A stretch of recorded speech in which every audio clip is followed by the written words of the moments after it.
Good afternoon. Welcome to the Analyst. We'll be taking up 5 newspaper articles today from the Hindu and the Indian Express and discussing them. The handout for this discussion will be available in the description of this video for your kind perusal. Please have a look at that. The first article that we'll be discussing today is the Mediation Act 2023. The mediation bill was passed by both the houses of the parliament in this recent session of the parliament. The second article is regarding the United Nations reforms. The Quad ministers held talks regarding UN reforms. The third article is on cyber security, as there is an increasing number of cyber security related incidents in India. The fourth article is related to Firecrackers Ban, and we'll be discussing the right to clean environment under Article 21 also. And the final article is upon West Asia and the great power rivalries and the great power games in West Asia and India's interests in the West Asian region. Coming on to the first article, it is upon Mediation Act 2023. This is important in GS2, in Judiciary Alternate Dispute Redressal Mechanisms. Now, the context behind it is in the recent monsoon session of the parliament, both the houses have passed this Mediation Bill 2023. Before moving on to the Mediation Act 2023, let's talk about mediation first. Mediation is a form of alternate dispute redressal mechanism. Alternate dispute redressal modes include arbitration, negotiation, mediation and lok adalats, etc. Now, mediation is a process in which the parties involved in a dispute, they voluntarily come forward and agree to settle the disputes. This settlement is facilitated by an independent third person called the mediator, and the mediator does not impose his final award or the settlement upon the parties. Rather, it is voluntarily achieved. The mediator only provides a conducive environment for the parties to come to a settlement agreement. And there are no strict or binding rules of procedure which govern the mediation settlements, etc.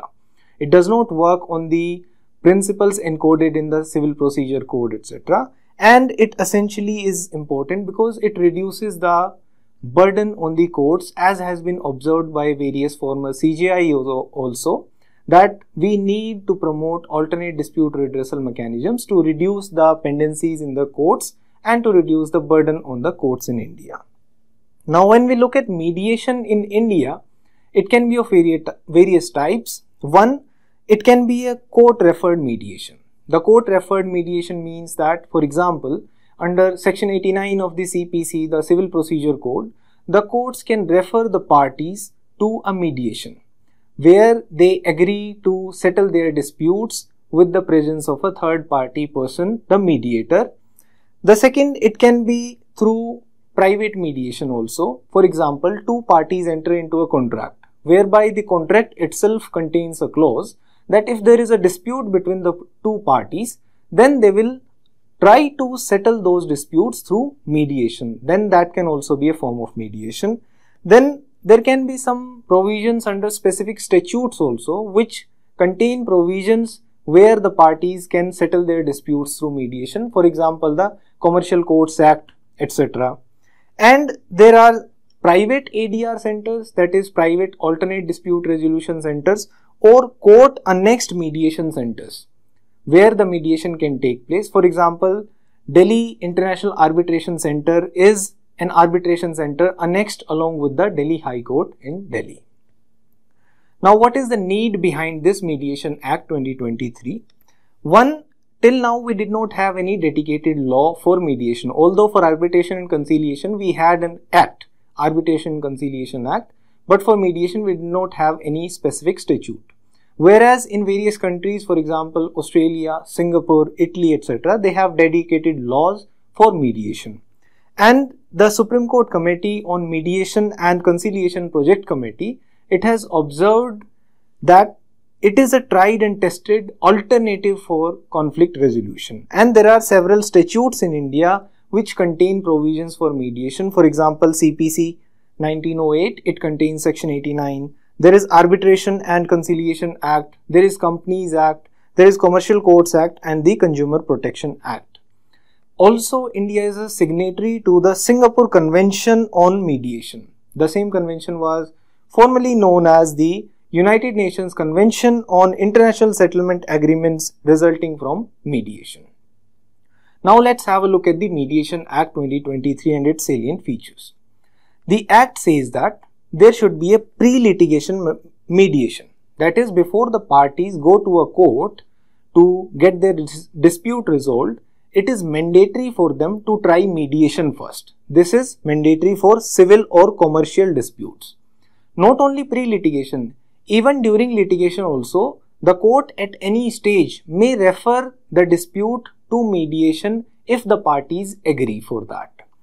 Now, there are certain disputes also which are not considered fit for mediation. For example, if there is a dispute where there are some rights claimed against the minor people, or that is less than 18 years of age, or persons of unsound mind, or there is criminal prosecution, or there is a matter where the rights of the third parties are affected.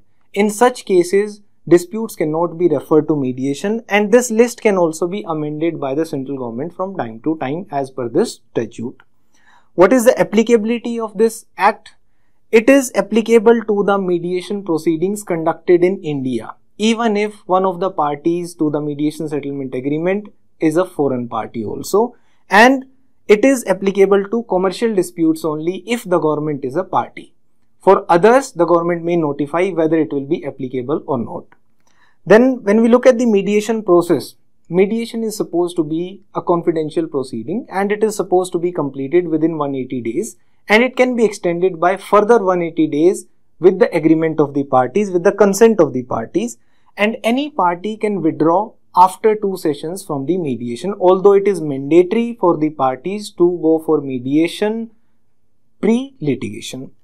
Then the court annexed mediation is to be conducted as per the rules framed by the Supreme Court or framed by the various high courts. Then there will be some mediators. These mediators will be either appointed by the parties or the mediation service providers. Mediation service providers will be the institutions providing these services, and it is mandatory for the mediators to disclose any conflict of interest. And if there is a conflict of interest, then the parties will have the choice to replace the mediators. Then there will be a Mediation Council of India. This Mediation Council of India will consist of a chairperson. It will be constituted by the Government of India, and 2 full-time members who will have experience in the alternate dispute redressal mechanisms, and 3 ex officio members including the law secretary, including the expenditure secretary. What will be the functions of the Mediation Council of India? 1. It will ensure the registration of the mediators. It will ensure the recognition of the mediation service providers or the institutes. The mediation service providers essentially train, educate and certify the mediators. Then there will be a mediation settlement agreement also. This agreement will be final, binding and enforceable as if it is a decree of the court, as if it is a judgment or the order passed by a court, and it can be challenged if there is any fraud, there is any coercion, impersonation, or the disputes were not fit for referral for mediation, etc. There can be community mediation also, where there will be a panel of 3 mediators which will include persons of standing in the community or the representatives of the Resident Welfare Association, etc. Now, what are the concerns with the Mediation Act 2023? 1. It provides for the pre-litigation mediation. This pre-litigation mediation is mandatory, and only if there are reasonable reasons, then only it can be skipped, else cost might be imposed by the courts upon the parties who skip this first step. But Article 21 says that this access to justice, this right to approach the courts, this must be unfettered. There is right to life and liberty. Intrinsically, the right to access to justice is enshrined within Article 21 that may be affected if pre-litigation mediation is mandatory. Secondly, when we look at the cross-border mediation in India, as per this act, it considers the international mediation, that is the mediation of which one of the parties is a foreign party, to be domestic only if it is conducted in India. And it will be enforceable like a decree of court, but it does not cover the settlement agreements resulting from international mediation conducted outside India, whereas the Singapore Convention has such provisions. When we look at the court annexed mediation rules, there the rules will be formed by the courts, they will be framed by the Supreme Court or the High Courts if it is the court referred court annexed mediation center. But when we look at the common law countries, usually the first principles dictate that if there is any law or statute formed by the government, then those have to be followed. The rules framed by the courts, etc., they are there only to supplement the rules made by the parliament, by the sovereign only. Then there is a non-applicability to the non-commercial disputes if the government is a party. That is also one of the areas of concern. Broadly looking, the Mediation Act 2023 is a very positive step, and it provides for a particular procedure for ensuring that alternative dispute resolution mechanisms in India, they are promoted and the burden on judiciary comes down in the long run. So it is a very positive step. The second article is on UN reforms. The Quad ministers held talks on rules-based order and United Nations reforms. This is important in GS2, important international institutions, agencies for their structure and mandate. The context behind it is the discussion of the Quad ministers. Now, United Nations is important because the aspirations of the sovereign states, they have to be constrained at some place to ensure there is collective security, to ensure there is respect for international law, to ensure that human rights are not violated. Therefore, United Nations is very important because it is upholding our global system of global governance. But there are certain issues plaguing the United Nations. Let's discuss those first. When we look at the 21st century challenges, the United Nations needs to adapt to that. For example, there are rogue states like North Korea, which keeps on conducting nuclear tests, it keeps on firing nuclear missiles, etc. There are pandemics, for example, COVID-19. Such challenges, they also need to be tackled through cooperation among the global countries. And there is asymmetric power of the non-state actors. For example, power going into rogue hands, for example, terrorism, etc. When we look at the agencies contained within the United Nations, let's look at them one by one. The United Nations General Assembly, it is kind of over-representative. Almost all the countries of the UN are having a say in the United Nations General Assembly, and therefore it is serving like a propaganda arena at times, and the heads of states of various small countries, they behave like stooges of the major powers. When we look at the UN Secretariat, there it is inefficient. It has a sprawling organization, huge staff, but inefficiency is plaguing it, and there is a domination of West and there is a lack of equitable representation. Likewise is the case in the Bretton Woods institutions also, where there is a domination of the West. When we look at the UNSC we have discussed earlier also, its membership, that is always questioned because there is a hegemony by the P5 nations, the permanent 5 members of the Security Council, who also enjoy a veto power. That veto power is also another major concern. Even if a single country vetoes a resolution, then that resolution cannot be passed. There is a lack of transparency. There is even lack of coordination between United Nations General Assembly and the United Nations Security Council and how things work. There are the demands of G4 countries, including India, Brazil, Japan, Germany, who demand to be included in the list of the permanent members of the United Nations Security Council, although they are willing to forego the veto powers for 15-20 odd years, etc. But UNSC, again, it is not representative in character. Again, there is a domination of the global north. When we look at the ECOSOC, United Nations ECOSOC, it has grown too big. Plus, it has overlapping mandates with certain other organs of the United Nations also. And there are some past inefficiencies also. When we look at the report card of the United Nations, that is not very rosy. For example, there have been invasions which it was not able to prevent, like the US invasion in Iraq. There was NATO intervention in Libya. There are rogue state activities, again, for example, like North Korea. And there is the scourge of terrorism. The CCIT, the Comprehensive Convention on Terrorism, was not adopted despite the support by India, and the disarmament remains a distant goal. Still, here these are the issues which plague the United Nations. Let's also talk about some achievements of the United Nations. When we look at it from the food aid perspective, the World Food Program of the FAO, the Food and Agriculture Organization, it has practically ended famines in Africa. There is more food security in the least developing countries, and looking at it from the disease control perspective, it has led to the reduction in HIV cases, which have come down by almost half in a decade. From the peacekeeping perspective, there are blue helmets in Congo, Sudan, Libya, and India is one of the major contributors in the peacekeeping missions. When we look at it from the disarmament side, the United Nations has helped in the signing of NPT, although it is discriminatory in nature, and even recently the Treaty of Prohibition of Nuclear Weapons was adopted in 2017.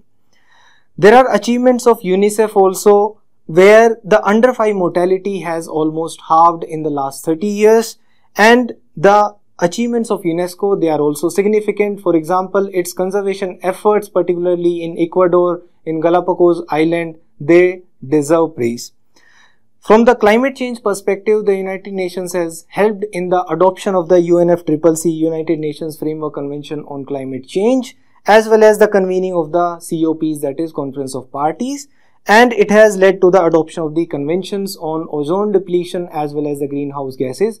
Montreal Convention deals with the ozone protection, and the Kigali Amendment deals with the greenhouse gas emissions. Now, for the concluding remarks, you can say that United Nations is like a mirror of our world. It is a linchpin of our system of global governance, and it is worth investing in. Not because it has failed, but because it has succeeded enough to be worth investing in. Plus, Indian aspirations, they also demand that the world systems of governance like United Nations, WTO, etc., they should be strong, they should not be fragile, so that there is no domination by the great powers only, and India also gets a place to have its say. The next article is upon cybersecurity. This is important in GS3 internal security. The context behind it is that cyber criminals have conned firms of crores in Pune. We'll be talking about the basics of cybersecurity. First, let's talk about the cyber crimes in India. Cyber crimes, as per Joseph Nye, we can categorize them under 4 heads. The main heads for which the Indian cyber infrastructure is susceptible. For example, 1, it is cyber espionage. Cyber espionage means intruding into the systems to steal information. This is like cyber spying. The second is cyber crimes, which may include electronic frauds, credit card frauds, etc. The third is cyber attacks. It is interruption of the digital services or systems. And the cyber war. Cyber war is a large-scale digital attack on the critical infrastructure. When we observe the evolution of the cyber crimes, they have evolved a lot. Their sophistication levels have increased. For example, we can put it in the form of a graph also. Like the sophistication levels, they have increased with time. How? For example, in the early 2000s, it used to be in the form of viruses. It used to be in the form of hacking of websites through worms, trojans, etc.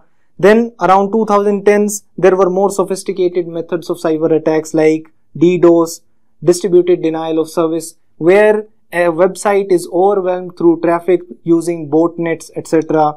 And recently it has even emerged more and more through cyber espionage and cyber warfare, etc. For example, the electricity grids of various countries, various cities, they are brought down, and with the coming up of the Internet of Things, we are even more vulnerable.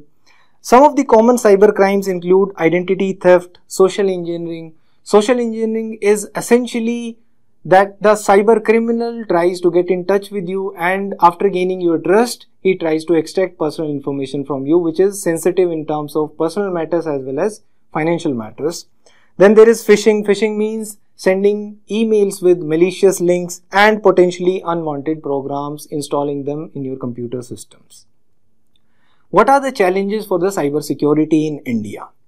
1, there are recent cyber attacks which are increasing in number. For example, post-pandemic, there was increasing digitalization of services, digitalization of payments, etc. And therefore, during the pandemic period, the cyber crimes, the number of cyber-related incidents have shooted up by almost 500%.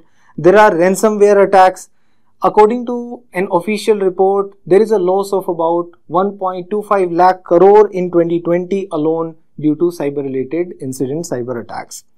There is a vulnerability of critical infrastructure. For example, when we look at the Ukraine war, the electronic systems attached to the warheads, radars, surveillance systems, etc., they were literally rendered ineffective through hacking and the GPS mapping, etc. Plus, there is an underpreparedness when we look at the Indian scenario. The CERT, the Computer Emergency Response Team of India, has issued guidelines, but most of the organizations, they lack tools. There is an acute scarcity of the cyber security related professionals in India. Plus, there is a limited private sector participation in the research sector of the cyber security. Plus, the new developments, they are adding complexity in ensuring cyber security. For example, the developments in artificial intelligence, machine learning, Internet of Things, cloud computing, etc., they are posing new kinds of techno-legal issues. And with the advent of 5G and quantum computing, etc., the potency of malicious softwares, that is also increasing. Now let's look at the institutional setup for cyber security in India also first. There is one National Security Council Secretariat. It is the apex agency, and under this the National Cyber Security Coordinator works, which coordinates the flow of cyber related information. There is a National Information Board which is headed by the National Security Advisor, and under this National Information Board there is a National Cyber Coordination Center which is set up by the CERT, the Indian Cyber Emergency Response Team. This Cyber Coordination Center ensures the making of cyber crime prevention strategy, investigation training and the review of outdated laws. There is a National Crisis Management Committee headed by the Cabinet Secretariat, which takes care of the cyber related incidents which may have national or severe ramifications. The CERT monitors the cyberspace, coordinates alerts, issues warnings and detects the malicious softwares, malicious invasions, etc. The National Critical Infrastructure Information Protection Center has been constituted under the NTRO, National Technical Research Organization, and there is an Indian Cyber Crime Coordination Center also. Some recent initiatives include Cyber Surakshit Bharat initiative to spread the awareness about the cyber crime and building of capacity. And there is a Cyber Swachhata Kendra also for internet users to clean their computers from unwanted programs, from the malicious softwares, etc. But the Indian institutional setup needs a restructuring. Why? Because we have a fragmented cyber security ecosystem. Various ministries like the Ministry of Electronics and Information Technology, Ministry of Home Affairs, Ministry of Defense, the NTRO, etc., they have their own cyber security units. And plus there are some additional specialized cyber security units also, including the CERT and the Indian Cybercrime Coordination Center. So there is no unified agency. Let's look at the laws also. There is the Information Technology Law Act 2000 and there is a National Cyber Security Policy 2013 which are governing the cyber security framework in India as of now. Now, what are the suggestions to improve and to tackle the challenges above mentioned? One, we should have a statute for ensuring that cyber security is governed under an updated statute rather than the outdated Information Technology Act 2000. Plus, we should have a unified agency. Also, the Data Security Council of India came up with a report, and after that there was even a draft National Cyber Security Strategy which was prepared.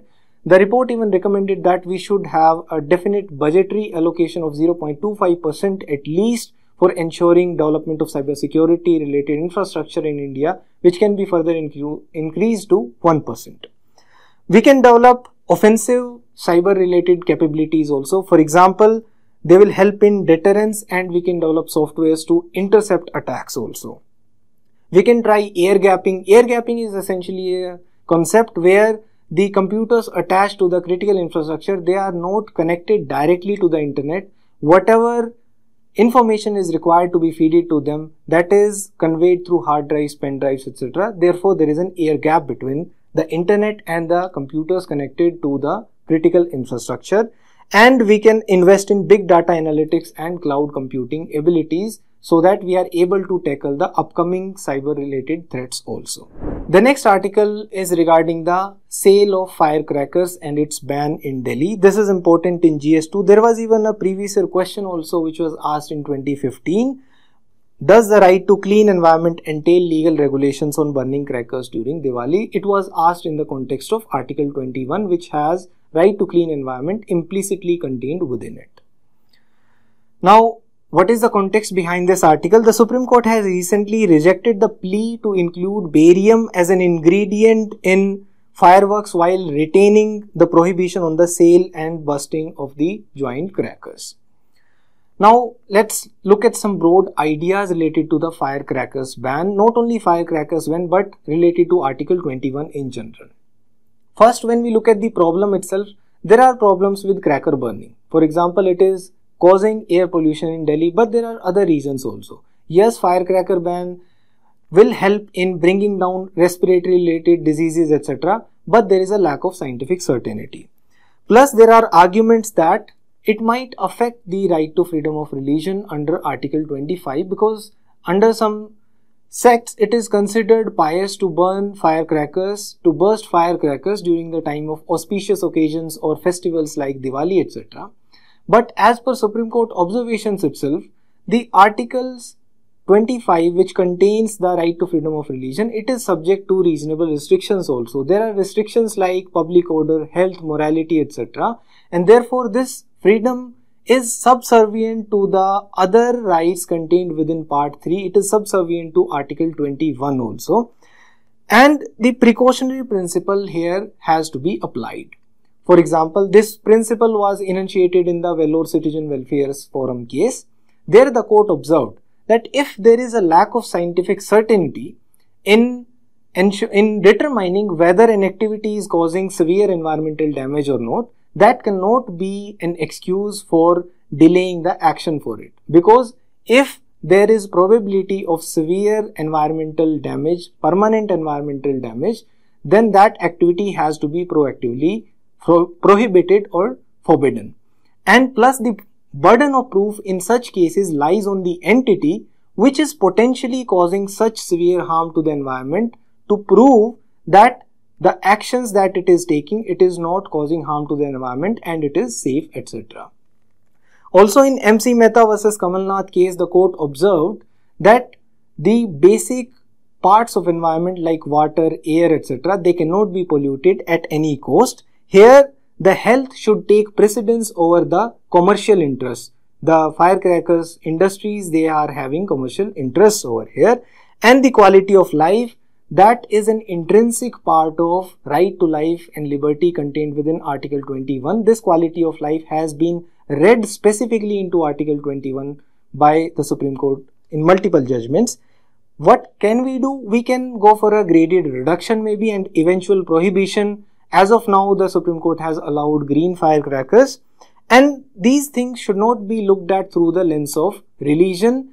In a mature society, the changes come gradually. They come through a bottom-up approach, and we have to deal with such matters with prudence and caution and holistically, not by piecemeal approach. And we can go for educating the people, spreading awareness among the people to ensure that they are not taking up such environmentally damaging activities. The next article is regarding the Great Power Contest in West Asia. This is important in GS2. The effects of policies and politics of developed and developing countries on India's interests and Indian diaspora. The context behind it is, at the G20 summit, an infrastructure project to connect India with West Asia and further on to Europe with shipping lanes, rail networks, pipelines, data cables, etc. was unveiled, and it is a positive step because India will have access to the European markets as well as to the Russian markets, etc.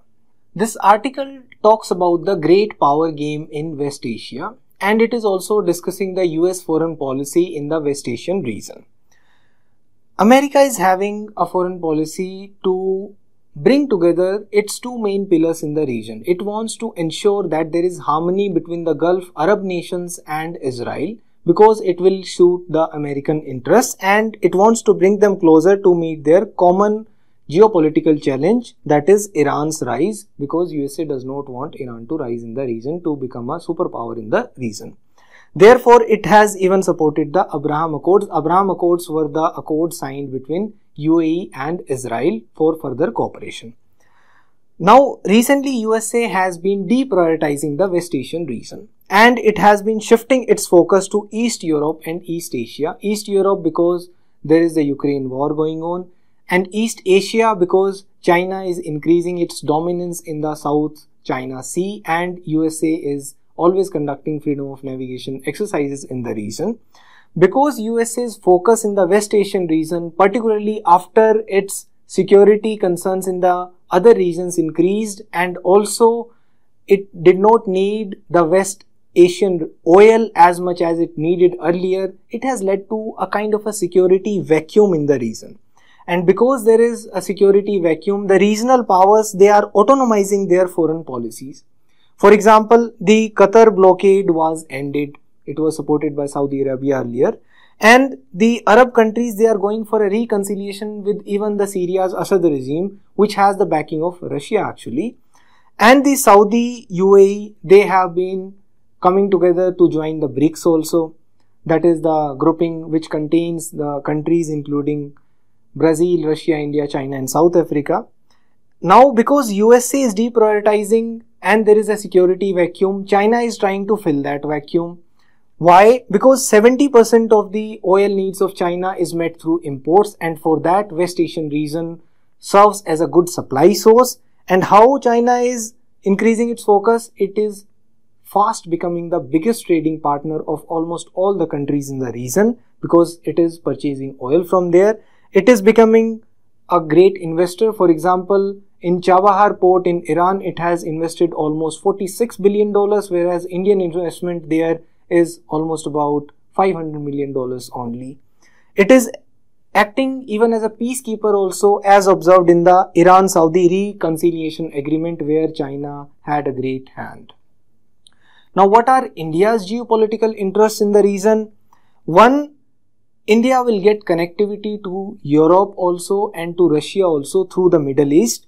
And the India-Middle East-Europe corridor inaugurated at the G20 is a testimony to that. And India is already a part of the near-functional INSTC, International North-South Transport Corridor, which connects India and Russia through Iran and Central Asia. Therefore, for connectivity perspective as well as for ensuring that India's energy security needs are met, therefore this region is important. Also, earlier there was the ITU-2 arrangement also, India, Israel, USA and UAE. It can help in economic integration of India with West Asia, and also it can get technological solutions. For example, from Israel, we can borrow technology regarding agriculture, irrigation, etc. What India should do? India should not go for the appeasement of the big powers. Rather, India should go for the multi-engagement, that is, ensuring that it engages with all the parties in the region and ensures that its interests are not affected. Thank you.